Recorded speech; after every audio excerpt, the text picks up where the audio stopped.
It's Fill Your Plate Now, where every bite brings you closer to the farm gate and further from what's unhealthy. Now here's your hosts, Julie and Tammy, helping you live well by filling your plate well.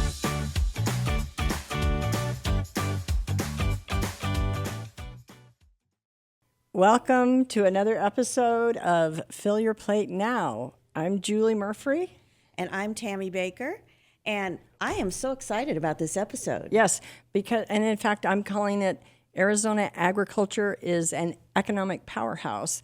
And part of the reason we can say that is thanks to George Frisvold with the University of Arizona, who is our guest. He had an entire team that has crunched the numbers. Their baseline data set was the university or the USDA's Census of Agriculture, which is taken every 5 years. You're familiar with that. Mm-hmm. And so as a baseline, and then they brought in some other Arizona-specific data sets to allow us to announce that our economic number is nearly $31 billion. And why is that important to you and me and the consumer? Well, I think it's really important because only about 2% of the population really works in agriculture. Right. And to make that even more removed, most agriculture is in the rural parts of the country or out of the major cities. So to really bring home what agriculture is doing, it's nice to have someone like George on that can really explain everything in detail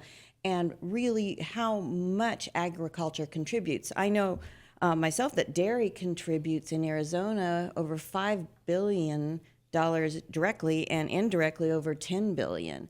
Yep. But I want to hear more, and I think this is going to be really interesting to hear how much agriculture really does for our state. And to your point, especially for us as consumers, it's good for us to know as consumers that we have a healthy economic contributor in Arizona agriculture. So George, the thing that we wanted to ask you is, you guys just crunched these numbers. When I say you guys, your team, because you didn't do this alone, and it took you quite a bit of time. You released these figures. It's actually $30.9 billion. But you know, being the marketing person that I am, I like to round that up. Well, the numbers are older. It's noon today, so you can round up. Okay, I can round up. But, you know, I was excited, and we've really been talking about that number a lot, Tammy and I. But why is the big number only part of the story? Well, actually, first I want to talk about my team a little bit. That's Dari Duvall, Claudia Montagna, and Jose Quintero. So it's not just me. We do have a whole team of people crunching numbers, and I'd like to give kind of a shout out to them. And I think the big number gets lost in lots of other big numbers in the economy. I like kind of looking more at the details because there's stories that come out of the numbers when you start to look in depth. And you know, there's regional stories about what different parts of the country are doing. There's, you know, different, like where sectors growing, where are interesting things going on. So you get a big overall number, but I like to kind of delve deep and tell stories with it. And again, there's a lot of big economic numbers, and you know, 31 billion it's a lot of money, but on the other level, you can say, well, so what? Lots of things are lots of money. And so I like to break the numbers down and tell stories with it. That's awesome. And just for background for our listeners, in 2017, the study was released back then, the same similar study. It was $23.3 billion. Mm-hmm. So there's been an $8 billion increase. Any driving factors behind some of this? Yeah, and that was a great question because, again, you dive into the numbers. Almost all that growth was in higher valued activities like post-farm gate processing and distribution. I mean, and you see the films like, you know, like lettuce is coming off the field and it's getting, you know, bagged and it's getting ready to go. There's a lot of post-harvesting aspects that add value to the things on the farm. And also food processing is basically the kind of post-harvest distribution and marketing and food processing was virtually all the growth. Okay. So we've shifted from higher value activities. And the way I look at it is that since our last study, Arizona's had to take a big hit, like in terms of losing Colorado River water. But its primary agriculture, crop and livestock production, held its own, grew slightly. But where more of the value added is coming again is this food processing. And again, the way the economic accounts do things, like dairy goes into food processing and manufacturing. There's some aspects of dairy that are considered agriculture, and there's some parts that are in food manufacturing. So that growth in food processing, a lot of that is dairy. So this is a good segue because Tammy had some questions for you about the multiplier effects. I was reading through your research and it was fascinating, but I really wanted to understand a little more about what the multiplier effect was. Could you simplify that for us? So to estimate what's going on in the economy, we're using what's called an input-output model. And you could think of it as a big, scary Excel spreadsheet where demand, no, it really is like a big, scary Excel spreadsheet. That's kind of the structure of it, where demand in one part of the economy generates demand in other parts of the economy. And Wassily Leontief actually got the Nobel Prize in economics for developing this framework. And it actually was, the reason he got the Nobel Prize is it helped the US win World War II, because the idea was, oh, well, we need so many fighter jets, we need so many aircraft carriers. Okay, Wow. If you need that much, how much steel do you need? Well, if you need steel, how much iron ore and coal do you need to produce the steel? Oh, if you want coal, what do you need to mine coal? So demand in one sector linked back to others, and they used it in war planning to look where bottlenecks are. Well, we look at it today to look at how one sector of the economy has this effect on other sectors. And there's two kinds of multipliers. There's linkages backwards. Okay. So in inputs, so farmers, when they produce crops, they buy inputs. And some of those we could account for directly because there's separate economic accounts for like ag chemicals or fertilizer. But there's other things like fuel. Okay, well, fuel is a separate economic category, but you wouldn't have demand for the fuel if it weren't for agriculture demanding the fuel. Now, the fuel suppliers, they need inputs. So there's indirect effects where there's the input suppliers to agriculture, then there's the input suppliers to those input suppliers, and you can see and so on with the dampening effect. So agriculture creates demand beyond agriculture for inputs. Then there's another kind of multiplier effect called induced effects. So any farmer who has their profits or people who have their salaries, they're spending on goods and services in the Arizona economy. And so they're paying rent, they're paying off their mortgages, they're going to the doctor. They're spending all this money that's generating more sales and more income and more jobs in the economy, but their spending is coming from agriculture. So what the multiplier effects capture is there's demands that agriculture is creating that stimulates sales and employment in other non-agricultural sectors. So if go ahead. I was just going to say, so many things interrelated. It's fascinating. And I did hear you mention water also. I mean, in terms of challenges and changes that you're seeing, what kind of things did you see when you were putting this together? I mean, again, the challenge is like one of the things we noticed was there was like this huge increase in like water infrastructure and technology coming out of Pinal County. And these are, I think, tribal water projects, and these are people shifting from surface water to groundwater. That's one big challenge. But again, the state's even though water supplies have been cut back, the state keeps kind of purring along. Regardless, now there's some pain and adjustment going on in Pinal County, but overall in the state, it's still still going strong. Wow. And, to stay in the dairy sector, one of the things that was striking me about what he's saying is you have all the transportation and logistics that you have to worry about in the dairy industry. From the moment the truck is on the dairy to the moment it comes back to United Dairymen of Arizona, the co-op. Yes, kind of like the multiplier you were talking about earlier, George. I mean, everything is interrelated and everything depends upon something else. So it's fascinating to see how far out you can take that circle of things that are interrelated. That's so interesting. One other thing, go ahead. It sounds like you want to say something else, George. Oh, I was going to say, one aspect of dairy is that, there's a lot of talk now about bringing manufacturing back to the U.S. because manufacturing, tends to be a very basic industry, and it tends to have fairly high-paying jobs.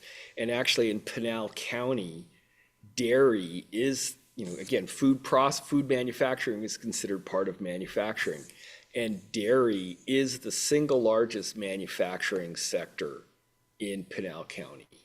Awesome. And its share of wages is actually higher than its share of jobs, because the wages are relatively good.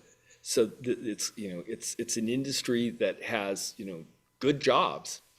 That's awesome. So yeah, that is that's fascinating. a positive thing. Yeah, and 90+% of dairies are family owned. So you're going from the family farms to the manufacturing aspect, and then everything that goes out from there. Everything in between. Okay, so we also want to ask you about regional variations. How does the economic impact of agriculture vary across different counties or regions in Arizona? You had some fascinating takes on that, because I've heard you talk about this report before.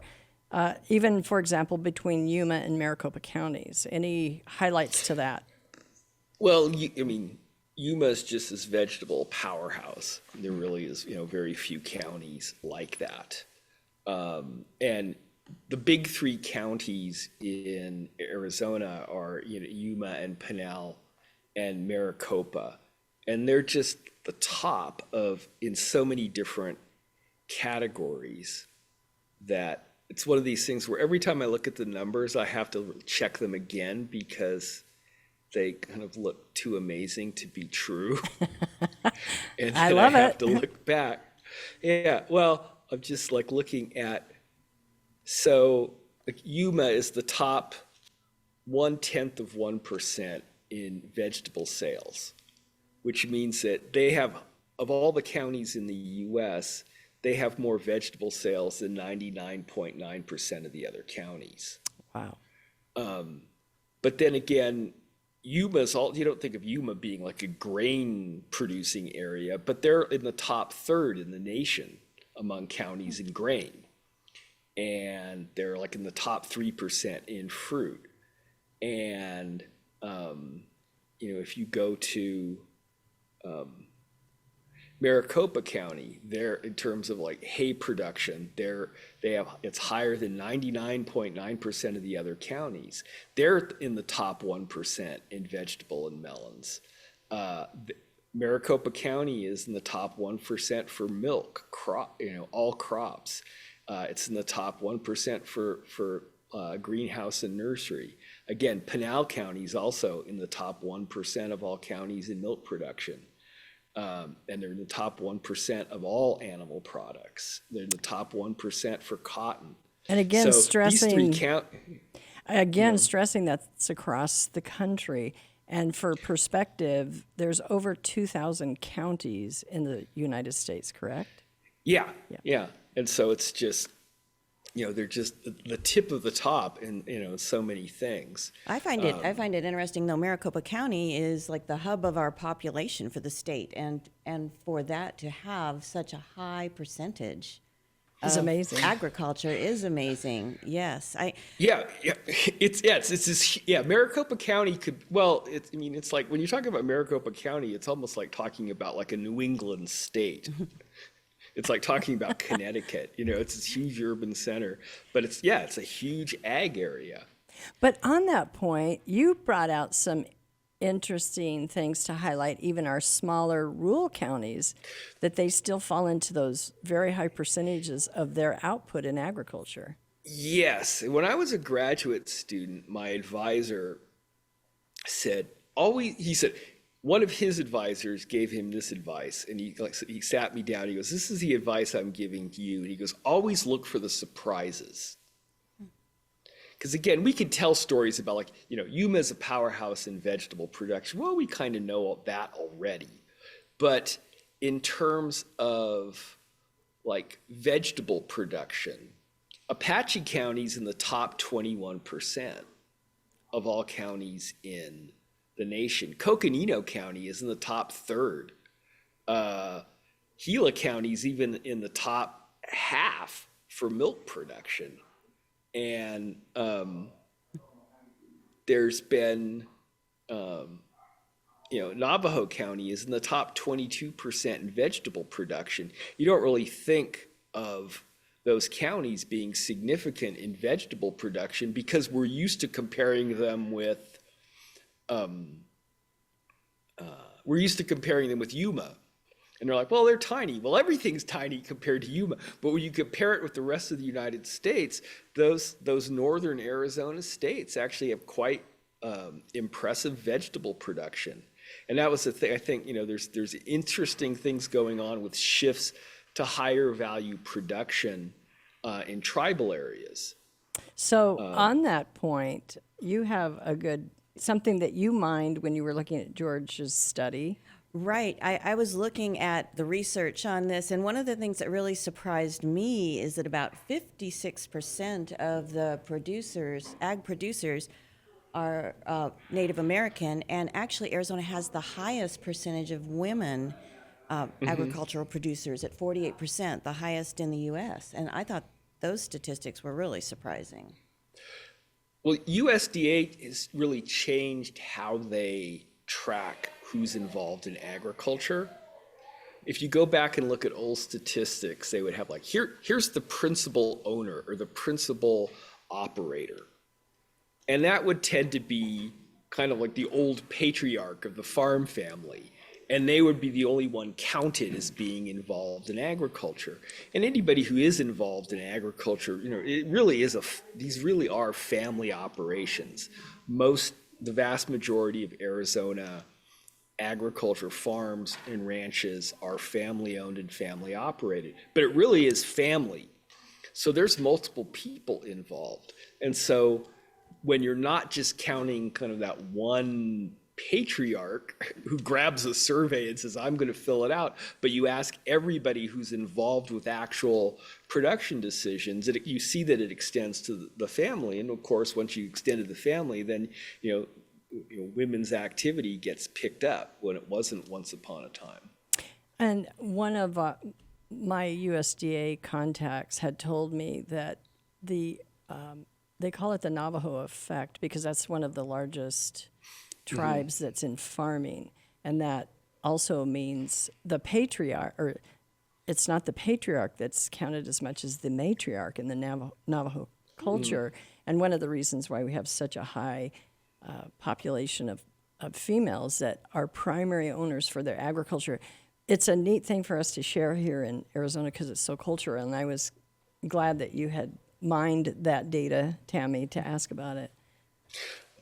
And again, once upon a time, USDA really aggregated, the accounts for tribes, and so an entire reservation would be counted as one farm. Now they look at as well, who are the actual individual decision makers?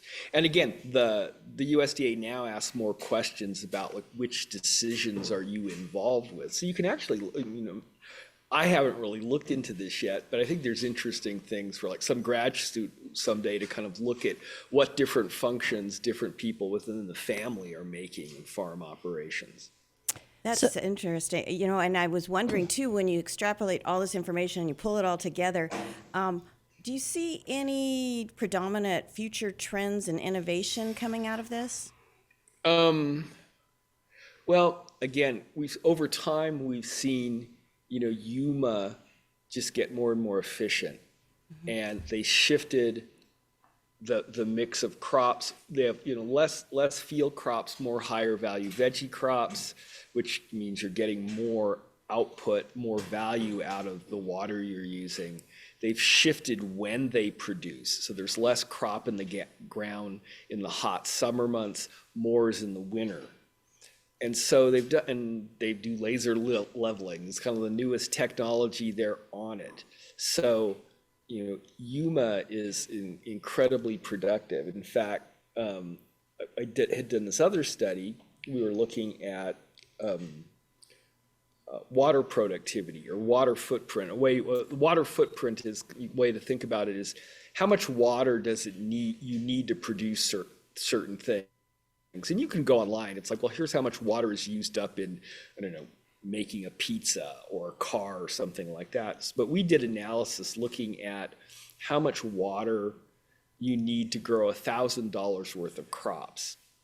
And we compared counties across the entire Colorado basin.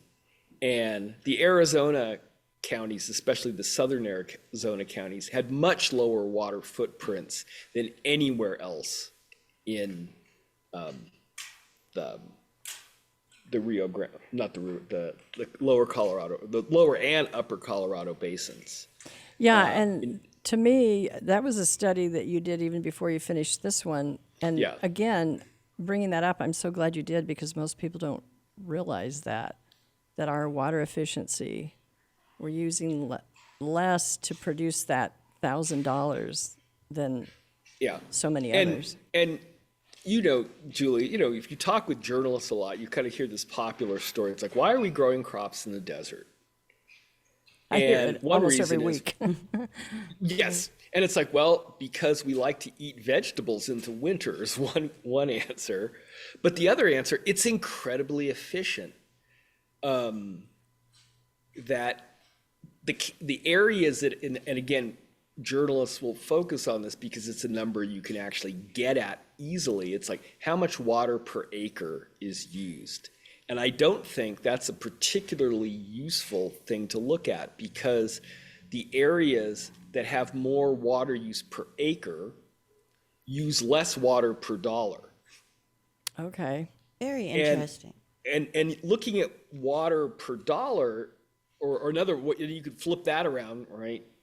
Go back to grade school and just switch the numerator and denominator. The amount of, the value of crop production you're getting per acre foot of water is much higher in those hotter, drier places. So, and looking at dollars per unit of water is important, because that tells you if you take water away from agriculture, that's what you're giving up.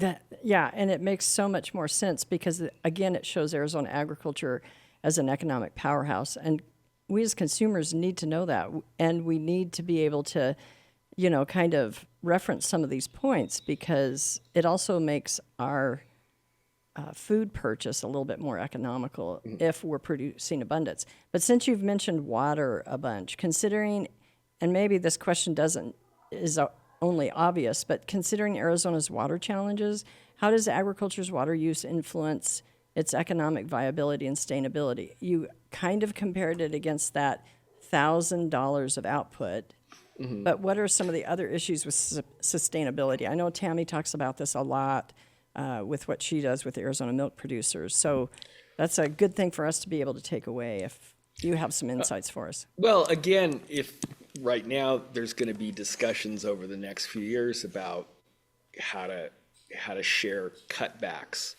in Colorado River water.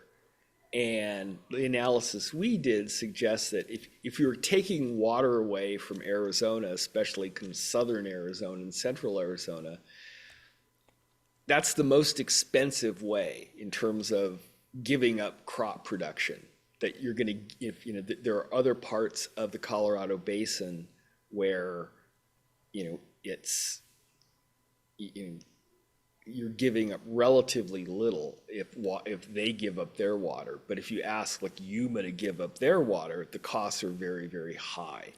So whether or not that argument is, I hope that's a persuasive argument that, society is going to be giving up more if you take water away from Arizona as opposed to other places.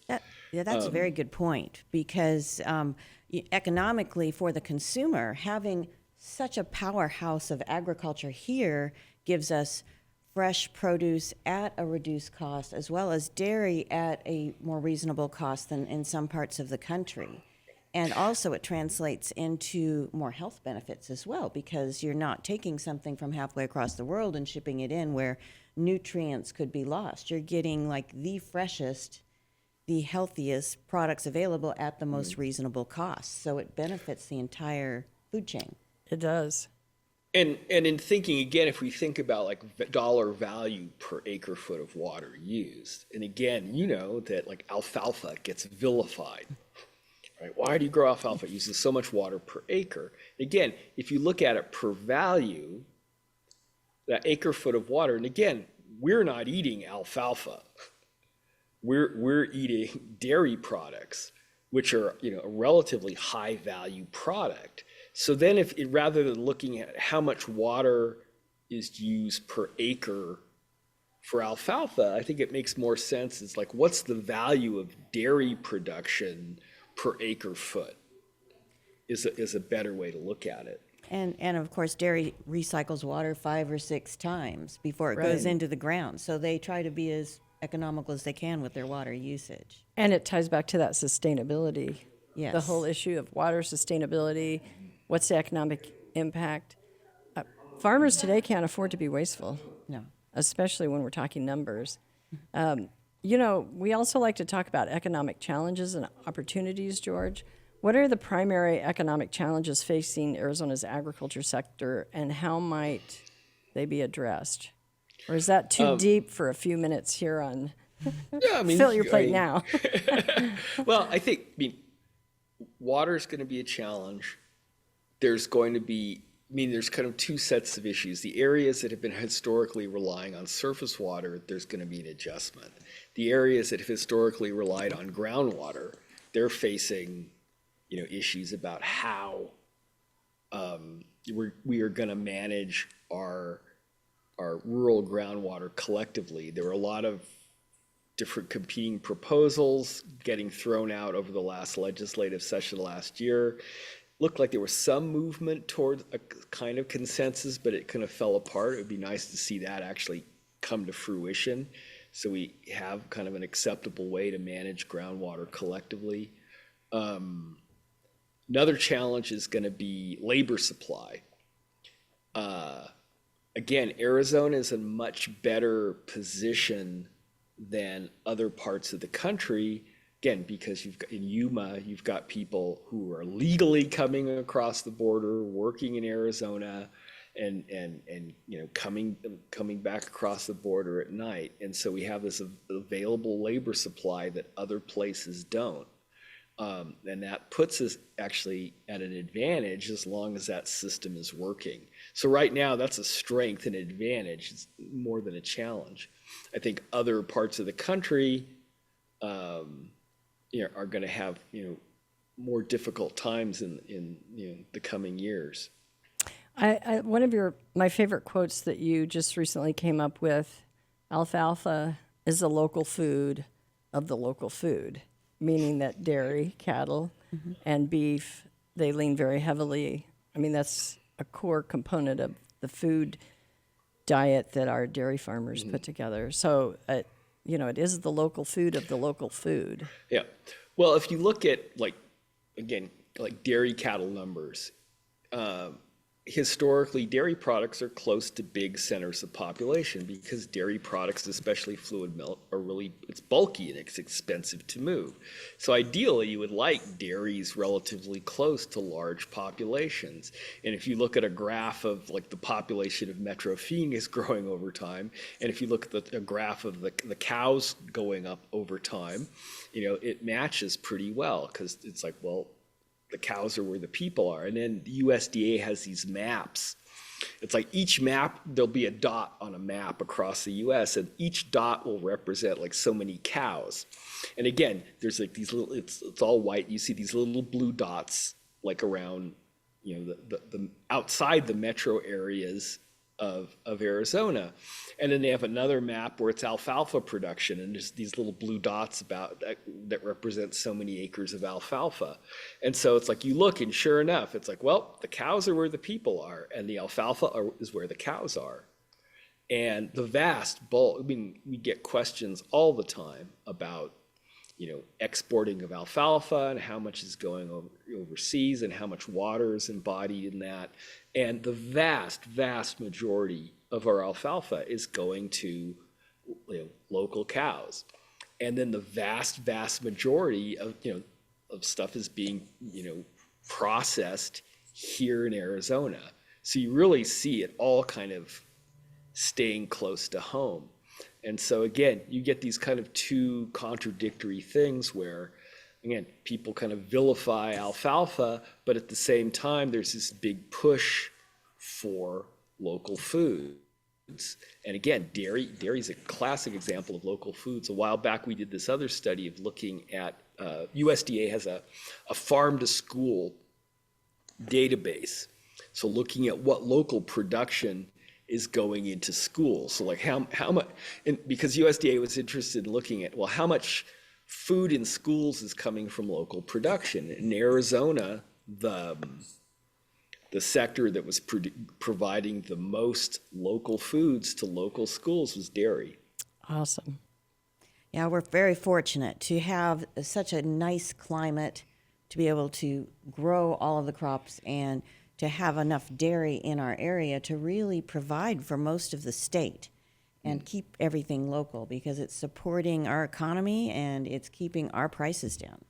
Right. Tammy and I were also talking a little bit about untapped opportunities for growth and diversification within Arizona ag, and that, these opportunities of growth can bolster those economic contributors. Do you have any points and highlights to that, George, or anything that we haven't considered? Where are those growth opportunities? Well, again, I think you can get a lot of mileage about looking at recent history and then just drawing a line to continue that. I think what we've seen is a shift toward higher value production. So, again, processed food, including dairy, more vegetable production relative to field crops, and then even among vegetable crops, more post-harvest processing to make it higher value. You're seeing in the northern part of the state a shift away from traditional ranching to more vegetable production.